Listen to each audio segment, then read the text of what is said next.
রাজ্যের নতুন মুখ্য সচিব মনোজ কুমার আগরওয়াল এই মুহূর্তে আমাদের সঙ্গে রয়েছেন। স্যার, অসংখ্য শুভেচ্ছা। নতুন সরকার, নতুন মুখ্য সচিব, আপনার তো নিশ্চিতভাবে একটা পরিকল্পনা আছে, পরিকল্পনা যদি একটু বলেন। দেখুন, নতুন সরকার তো প্রত্যেক 5 বছরে হয়, বাট এই নতুন সরকার এমন আছে 50 বছর পরে সেন্টার ও স্টেটে সেম পলিটিক্যাল পার্টি আছে, ডাবল ইঞ্জিন গভর্নমেন্ট আছে, অ্যান্ড যে পলিটিক্যাল পার্টি আজকে পাওয়ার নিয়েছে ওটা after 75 years after independence first time আসছে, and with a vast majority আসছে। পাবলিকে আশা আছে কি আমরা অনেক চেঞ্জ পাবো। মেন জিনিস আছে যে গভর্নমেন্ট করতে চেয়েছে আর ব্যুরোক্রেসি করতে হবে, ওটা আছে আপনার জেনুইন পরিবর্তন। পরিবর্তন শুধু নেই নাম চেঞ্জ হয়ে গেছে, কোন পোস্টে বসে আছে ও চেঞ্জ হয়ে গেছে, পরিবর্তন থাকতে হবে মেন্টালিটির মধ্যে। আমি কিরম পরিষেবা দেব, আমার মূল্যায়ন কিরম হবে, যদি আমি গন্ডগোল করবো ইচ্ছাকে তো আমার উপর অ্যাকশন কী হবে, আমার কোনো ভালো কাজ করবো তো আমি রিওয়ার্ড কী পাবো, এসব জিনিস নিয়ে this is the main agenda of governance. Sir, আপনি তো এমনি সিনিয়র মোস্ট আইএএস একজন। এর আগে আমরা যদি দেখি, এর আগের গভর্নমেন্টের বহু জায়গায় আদালত যখন মুখ্য সচিবকে কোনো নির্দেশ দিয়েছেন, অনেক সময় সেটার ইমপ্লিমেন্টেশন হয়নি। এই চাপটা স্যার কী করে হ্যান্ডেল করবেন? দেখুন, আমি one of the senior most নেই, আমি সিনিয়র মোস্ট আছি। বেঙ্গল ক্যাডারের যত অ্যাভেলেবেল অফিসার আছে I am the senior most. আর আমি ধন্যবাদ জানাচ্ছি মাননীয় মুখ্যমন্ত্রীকে কি উনি আমাকে সিলেক্ট করেছেন, উনি সিনিয়রিটি প্রিন্সিপালকে গুরুত্ব দিয়েছেন ইরেসপেক্টিভ অফ এনিথিং। যেটা আমি আইএস অ্যাসোসিয়েশনের প্রেসিডেন্টও আছি, but we never take up this issues with the government. আগে কী হয়েছে, 2012-তে যে অ্যাডিশনাল চিফ সেক্রেটারি যেদিন হলেন ওদিন চিফ সেক্রেটারি হলেন। That means he was the junior most in the ACS, and he has not served a single day as ACS. He became the CS the same day. তারপরে আমরা দেখেছি, routinely দেখেছি কি 89 batch officer আছে, 94 batch হয়ে গেছে। Entire hierarchy is broken. Government functions on a hierarchy, government functions on rules and regulations, government functions on transparency, government functions on GOs and orders and notifications. Government কারো ইচ্ছা উপর যদি চলে তারপরে ও government যেটা আছে ট্রান্সপারেন্ট থাকতে পারে না।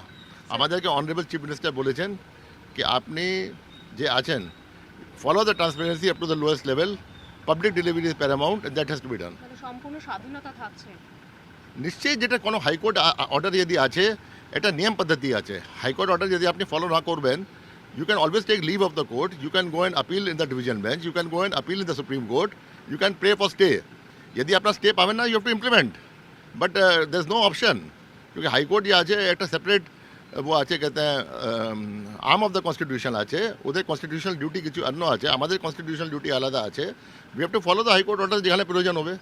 যেখানে প্রয়োজন নেই আপিল করবো আমরা। স্যার, আগের সরকারের বহু ঋণ রয়ে গেছে, এটা আমরা সবাই জানি। তার মধ্যে গতকালের যে নির্দেশ রয়েছে যে কোনো কিছুই বন্ধ হবে না, সেটা যদি যে জনসাথী প্রকল্পগুলো রয়েছে কিভাবে চালানো সম্ভব স্যার? সেটা আমরা দেখবো, রেভিনিউ আমরা ইনক্রিজ করবো, এক্সপেন্ডিচার কিছু কম করবো। সেটা আমি কাল বিকেলে 7টা কাছে আমি চার্জ নিয়েছি, এখন পর্যন্ত আমার মিটিং হলো না। ফাইন্যান্স সেক্রেটারির সঙ্গে সবাই সঙ্গে মিটিং হবে, আমরা পেপার দেখবো, will find a way out. যখন প্রবলেম আছে তখনই তো ব্যুরোক্রেসিকে কাজ করতে হবে, তখন সলভ করতে হবে। আগে সব হাঙ্কি ডরি হবে, রোজি হবে, তারপরে তো এনিবডি ক্যান পারফর্ম। এখন যেটা আছে আমাকে পারফরমেন্স করতে হবে পাবলিক জন্য, হোয়াট এভার যে ছেড়ে গেছেন ওটা উপর হোয়াইট পেপার দিয়ে, and we have to do it, and we will do it. Sir, আপনাকে শেষ প্রশ্ন করব যে আপনি তো এখনো পর্যন্ত মুখ্য নির্বাচনী আধিকারিক, এই দুটো পোস্ট কি একসঙ্গে চালানো সম্ভব? আইনটা কি? দেখুন, আমি আইন বলে দিচ্ছি। আইন কি আছে কি, ইলেকশন কমিশন অফ ইন্ডিয়া বলে কি সিও সঙ্গে যদি কোনো পোস্ট দিতে হবে ওটা ইলেকশন কমিশনের অ্যাপ্রুভাল লাগে। অনেক স্টেট আছে সিও যা আছে বিভিন্ন পোস্টে আছেন। It is not that thing কি সিও শুধু সিও থাকতে হবে। সিও যেটা আছে পশ্চিমবঙ্গ ছাড়া, CEO is the head of the election department of state government also. তো যদি নতুন গভর্নমেন্ট যেটা আছে ইলেকশন ডিপার্টমেন্ট ক্রিয়েট করবে যেটা সব স্টেটে আছে, তো CEO will automatically become secretary of that thing election department ইয়া প্রিন্সিপাল সেক্রেটারি ইয়া ACS, and then he can go for all the meetings. এখন যেটা আছে আমরা অলরেডি অ্যাপয়েন্টমেন্ট আগে চিফ ইলেকশন কমিশনার সঙ্গে কথা হয়েছে, ওখানে অ্যাডমিনিস্ট্রেটিভ উইং সঙ্গে কথা হয়েছে, ওরা বলেছে কি আপনি জয়েন করতে পারেন, কোনো প্রবলেম নেই। এখন কোনো শুধু 21 তারিখ ইলেকশন আছে, আপনার ফ্রেশ প্যানেল পাঠিয়ে দেবেন, যেটা আমরা 2-3 দিনের মধ্যে পাঠিয়ে দেবো। ফ্রেশ প্যানেল মধ্যে যাকে সিলেকশন করবে ওরা সিও হয়ে যাবে। অনেকে যে প্রশ্ন তুলছে আপনি কিভাবে কালকে মিটিংয়ে ছিলেন, আরেকবার যদি একটু বলে দেন। আমি কালকে মিটিংয়ে কেন থাকবো না? আমি কালকে মিটিংয়ে কোনটা মিটিং দেখুন কালকে আমাদের প্রথম মিটিং কোনটা ছিল প্রথম মিটিং ছিল আমাদের অল সেক্রেটারিজকে নিয়ে তো সিও যেটা আছে is the secretary of the election department in all the states এটা আমি বই দেখিয়ে দেবো আইন দেখিয়ে দেবো this is the system followed পশ্চিমবঙ্গে ফলো হলো না নতুন গভর্নমেন্ট যদি ইন্টেনশন আছে কি ওটা ফলো করবেন তো ওটা ছিল নাম্বার 2 আমি senior most IAS officer in the state cadre number 3 আমি প্রেসিডেন্ট অফ আইএস অ্যাসোসিয়েশন তো যখন এটা যে মিটিং ছিল honourable chief minister was with the senior secretaries of the state government I attended as secretary of the election department যেটা আমাদের এখানে নেই বাট দ্যাট ইজ দ্য আমাদের পার্ট হয়ে গেছে পার্ট হয়নি নাম্বার 2 অ্যাজ অ্যাসোসিয়েশন প্রেসিডেন্ট কি আমি ওনাকে যেটা আছে ওখানে বুকে দিয়ে वो করবো গ্রিট করবো অ্যান্ড আমি এটা আশ্বাস দেওয়া ওনাকে কি on behalf of all the is officers will cooperate with all the agenda of the new government এর সেকেন্ড মিটিং কি ছিল আপনার সেকেন্ড মিটিং ছিল আপনার যে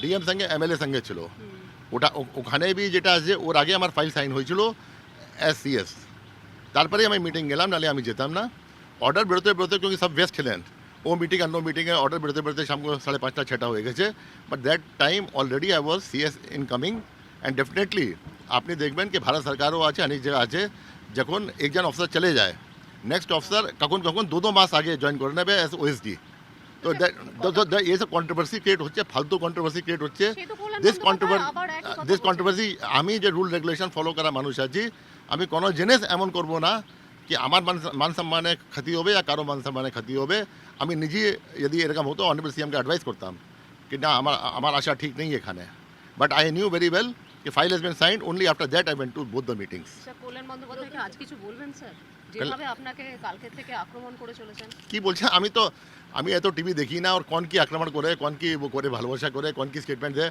I am not interested in everyone আপনি যদি নির্দিষ্ট বলবেন কি বললেন তো বলুন কল্যাণ বন্দ্যোপাধ্যায় আপনার ছবিটা নিয়ে পোস্ট করেছেন এবং বলছেন ওনারা মামলা করবেন কিভাবে একজন সিইও যেতে পারেন ক্যাবিনেট মিটিংয়ে আপনি তো আইনটা বললেন কোনটা ক্যাবিনেট মিটিং তো আমি যাইনি কালকে উনি তো মিথ্যা কথা বলছেন he is telling lives I am not gone to any cabinet meeting হয়েছিল সকালে হয়েছিল একজন এত বছর এমপি আছে সিনিয়র অ্যাডভোকেট আছে how can see all this thing কোনো ক্যাবিনেট মিটিং যাইনি আমি জানি ওনার থেকে বেশি জানি কি আমার কি আছে লাগাম ছাড়া নেই না লাইক হিম